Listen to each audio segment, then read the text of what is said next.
은퇴를 준비한다는 건 꼭 일을 그만두는 시점을 의미하는 건 아닌 것 같아요. 오히려 어떻게 살아갈 것인가를 다시 묻는 과정에 더 가깝죠.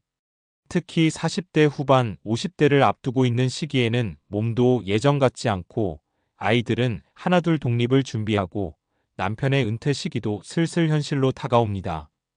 그동안 가족을 위해 살아왔다면 이제는 나의 이후 삶을 고민해야 하는 시기이기도 합니다. 그런데 막상 그 시점에 서면 막막해지는 게 현실이에요. 경력 단절은 길고 새롭게 시작하기엔 나이가 걸리고 그렇다고 아무 준비 없이 시간을 흘려보내기엔 불안하죠.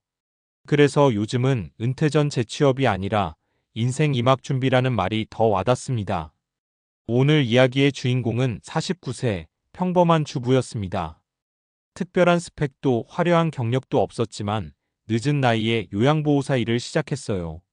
처음에는 생계 때문이었지만 지금은 삶의 방향 자체가 달라졌다고 합니다.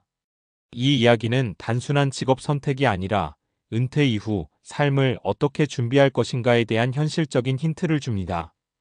이 나이에 뭘 할 수 있을까? 에서 시작된 고민.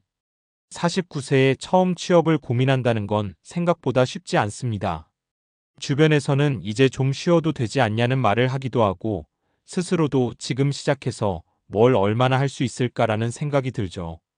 하지만 문제는 시간이 많아지는 것이 아니라 쓸모없는 시간이 늘어나는 것에 대한 두려움입니다. 은퇴 이후 삶에서 가장 중요한 건 돈도 물론이지만 그보다 더 중요한 건 역할과 소속감이에요. 요양보호사라는 선택은 그런 의미에서 꽤 현실적인 대안이 됩니다. 진입 장벽이 상대적으로 낮고 고령화 사회에서 수요가 계속 늘어나기 때문이죠. 무엇보다 누군가에게 필요로 되는 일이라는 점이 큰 의미를 갖습니다. 사례 1 처음엔 돈 때문이었어요. 그런데 지금은 김 씨 49세는 아이들 교육비 때문에 일을 시작했습니다. 남편 혼자 벌이로는 점점 부담이 커졌거든요. 처음에는 단순히 할 수 있는 일을 찾다가 요양보호사 자격증을 알게 되었고 몇 달 공부 끝에 자격증을 취득했습니다. 처음 현장에 나갔을 때는 솔직히 많이 힘들었다고 합니다. 낯선 어르신을 돌보는 일도 쉽지 않았고 체력적으로도 부담이 컸죠. 내가 괜히 시작했나 싶을 정도였다고 해요. 그런데 몇 달이 지나면서 변화가 생겼습니다. 어르신이 고맙다고 말해줄 때, 가족들이 덕분에 안심된다고 말해줄 때, 단순한 노동 이상의 의미를 느끼기 시작한 거죠. 지금은 이렇게 말합니다. 돈 벌려고 시작했는데 지금은 내가 더 위로받고 있어요. 이 사례에서 중요한 건 일의 의미입니다. 은퇴 이후 삶에서 단순히 시간만 보내는 것과 의미 있는 일을 하는 것의 차이는 생각보다 큽니다. 사례 2 경력 단절이 오히려 기회가 되더라고요. 박 씨 52세는 20년 가까이 전업주부로 지냈습니다. 아이들이 대학에 가고 나서야 시간이 생겼지만 막상 할 수 있는 일이 없다고 느꼈어요. 처음에는 카페 아르바이트도 알아봤지만 경쟁이 치열했고 나이에서 걸리는 경우가 많았습니다. 그러다 지인의 추천으로 요양보호사 교육을 받게 됐습니다. 흥미로운 건 오히려 주부 경험이 강점이 되었다는 점입니다. 어르신 돌봄에는 기본적인 가사 능력, 공감 능력, 생활 관리 능력이 중요한데 이건 오히려 오랜 주부 생활에서 자연스럽게 쌓인 것이었거든요. 박 씨는 이렇게 말합니다. 나는 아무 경력이 없다고 생각했는데 알고 보니 평생 경력을 쌓고 있었더라고요. 이건 은퇴 준비에서 중요한 포인트입니다. 우리는 종종 공식적인 경력만 경력이라고 생각하지만 실제로는 상 자체가 이미 자산이 될 수 있습니다. 사례 3이라면서 노후가 덜 불안해졌어요. 이 씨 55세는 조금 늦게 시작한 경우입니다. 남편의 은퇴가 가까워지면서 경제적인 불안이 커졌고 그때부터 일을 알아보기 시작했어요. 요양보호사 일을 시작한 후 가장 크게 달라진 점은 심리적인 안정감이라고 합니다. 월급이 아주 많지는 않지만 매달 일정한 수입이 있다는 것, 그리고 필요하면 계속 일할 수 있다는 가능성 자체가 큰 위안이 되었다는 거죠. 이 씨는 이렇게 말합니다. 노후 준비는 돈만 있는 게 아니라 내가 계속 움직일 수 있는 상태를 만드는 거더라고요. 이 말은 굉장히 중요한 통찰입니다. 은퇴는 일을 완전히 멈추는 상태가 아니라 선택할 수 있는 상태여야 합니다. 은퇴 준비의 핵심은 지속 가능성. 요양보호사라는 직업이 모든 사람에게 정답은 아닙니다. 체력적으로 힘들 수도 있고 감정적으로도 부담이 될 수 있어요. 하지만 중요한 건 이 직업 자체가 아니라 그 선택이 보여주는 방향입니다. 은퇴 준비에서 꼭 필요한 건 세 가지입니다. 지속 가능한 일, 너무 무리하지 않고 오래 할 수 있는 일, 사회적 연결, 사람과 계속 관계를 맺을 수 있는 환경, 자존감 유지, 내가 여전히 필요한 존재라는 감각. 요양보호사는 이 세 가지를 비교적 충족시키는 직업 중 하나입니다. 마무리하며 49세에 시작한 작은 도전이 인생 후반을 바꿀 수도 있습니다. 중요한 건 늦었다는 생각이 아니라 지금부터 무엇을 할 수 있는가입니다. 은퇴 이후 삶은 준비하지 않으면 불안하지만 준비하면 오히려 새로운 기회가 됩니다. 꼭 거창한 계획이 아니어도 괜찮아요. 작은 자격증 하나, 새로운 일 하나, 사람과의 연결 하나가 인생의 방향을 바꿔줄 수 있습니다. 결국 은퇴 준비는 돈의 문제가 아니라 삶의 태도의 문제입니다. 그리고 그 변화는 생각보다 늦지 않은 지금 바로 시작할 수 있습니다. 앞서 이야기한 사례들을 보면 공통점이 하나 있습니다. 단순히 일을 시작했다는 것이 아니라 삶의 구조 자체를 다시 설계했다는 점이에요. 그렇다면 자연스럽게 이런 질문이 이어집니다. 왜 이런 변화가 실제로 사람의 노후를 더 안정적으로 만들까?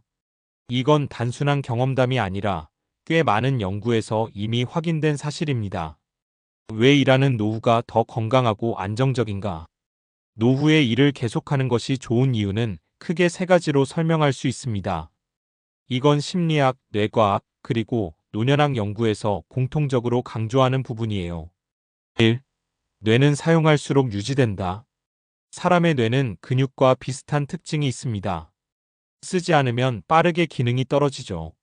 실제로 나이가 들수록 기억력이나 판단력이 감소하는 가장 큰 이유 중 하나가 자극의 부족입니다. 일을 하게 되면 자연스럽게 다음과 같은 활동이 반복됩니다. 새로운 상황에 대응하기, 사람과 대화하기, 문제 해결하기, 일정 관리하기. 이 모든 과정이 뇌를 계속 활성화시킵니다. 특히 요양보호사처럼 사람을 상대하는 일은 단순 노동보다 훨씬 더 복합적인 뇌활동을 요구합니다. 상대의 상태를 관찰하고 감정을 읽고 상황에 맞게 대응해야 하니까요. 그래서 실제 연구에서는 사회적 활동과 인지 활동이 많은 노인이 치매 위험이 낮다는 결과가 꾸준히 나오고 있습니다. 즉, 일은 단순한 돈벌이가 아니라 뇌를 유지하는 가장 현실적인 방법이기도 합니다. 2. 인간은 쓸모있음을 느껴야 안정된다. 심리학에서는 인간의 기본 욕구 중 하나로 유능감을 이야기합니다. 쉽게 말해, 나는 쓸모있는 존재라는 느낌이에요. 은퇴 후 많은 사람들이 힘들어하는 이유는 시간이 남아서가 아니라 내가 더 이상 필요 없는 사람인가? 라는 감정 때문입니다. 그런데 요양보호사 사례를 보면 공통적으로 이런 말이 나오죠. 고맙다는 말을 들을 때 보람을 느낀다. 누군가에게 도움이 된다는 게 좋다. 이건 단순한 기분이 아니라 뇌에서 실제로 긍정적인 변화를 일으킵니다. 사람에게 인정받고 도움이 되는 경험을 하면 도파민과 옥시토신 같은 호르몬이 분비되면서 정서적 안정감이 높아집니다. 결국 일은 돈보다도 더 중요한 심리적 안전장치가 되는 셈입니다. 3. 규칙적인 생활이 신체를 바꾼다. 노후 건강에서 가장 중요한 요소 중 하나는 리듬입니다. 일을 하지 않으면 생활 패턴이 쉽게 무너집니다. 늦게 자고 늦게 일어나고, 활동량이 줄어들고, 식사 시간이 불규칙해지고, 이게 반복되면 신체 기능은 빠르게 저하됩니다. 반대로 일을 하면 자연스럽게 일정한 시간에 일어나고, 몸을 움직이고, 규칙적으로 식사하고, 외출과 활동이 늘어나죠. 이건 단순한 생활 습관이 아니라 생체 리듬 서카디안 리듬을 안정시키는 중요한 요소입니다.